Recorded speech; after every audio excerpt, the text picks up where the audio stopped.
കന്യാസ്ത്രീയുടെ കുടുംബത്തെ മന്ത്രിമാരായ പി രാജീവും റോഷി അഗസ്റ്റിനും അങ്കമാലിയിലെ വീട്ടിലെത്തി ബന്ധുക്കളെ സന്ദർശിച്ചു. വിഷയം പ്രധാനമന്ത്രിയുടെ ശ്രദ്ധയിൽപ്പെടുത്തിയതായി പി രാജീവ് പറഞ്ഞു. ഭരണഘടനാ വിരുദ്ധമായ നടപടിയാണ് ഉണ്ടായത്. മതസ്വാതന്ത്ര്യത്തിന് നേരെയുള്ള കടന്നുകയറ്റമാണ് നടന്നതെന്നും പി രാജീവ് പറഞ്ഞു.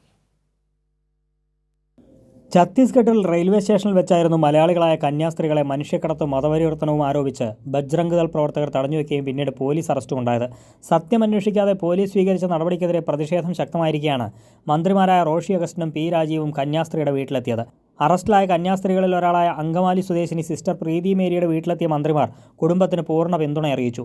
മതസ്വാതന്ത്ര്യത്തിന് നേരെയുള്ള കടന്നുകയറ്റമാണ് ഉണ്ടായതെന്നും സർക്കാരിന്റെ ഭാഗത്തുനിന്ന് നിയമപരമായ എല്ലാ സഹായവും നൽകുമെന്നും മന്ത്രി രാജീവ് അറിയിച്ചു. നിയമപരമായി നമുക്ക് സാധ്യമാകുന്ന എല്ലാ വഴികളും തേടാനാണ് ശ്രമിക്കുന്നത്. അതിന് മുഖ്യമന്ത്രി തന്നെ ഞങ്ങൾ രണ്ടുപേരെയും ചുമതലപ്പെടുത്തിയിരുന്നു. ഞങ്ങളിവിടെ ഇവരെ കണ്ടു, സംസാരിച്ചു.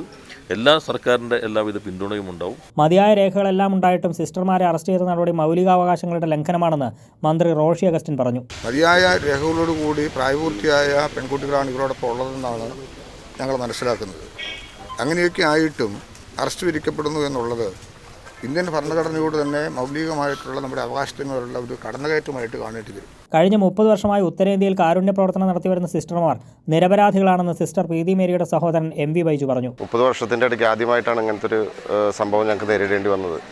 സിസ്റ്റർ എപ്പോഴും പാവപ്പെട്ടവർക്ക് വേണ്ടി, കുഷ്ഠരോഗികൾക്ക് വേണ്ടി, തീരെ ദരിദ്രരായവർക്ക് വേണ്ടി, അവർക്ക് വേണ്ടി മാത്രം സേവനം ചെയ്തുകൊണ്ട് നടക്കുന്ന സിസ്റ്റേഴ്സാണ്. അരമണിക്കൂറോളം വീട്ടിൽ ചെലവഴിച്ച മന്ത്രിമാർ സിസ്റ്റർ പ്രീതി മേരിയുടെ മാതാപിതാക്കളെ ആശ്വസിപ്പിച്ചാണ് മടങ്ങിയത്. കൈരളി ന്യൂസ്, കൊച്ചി.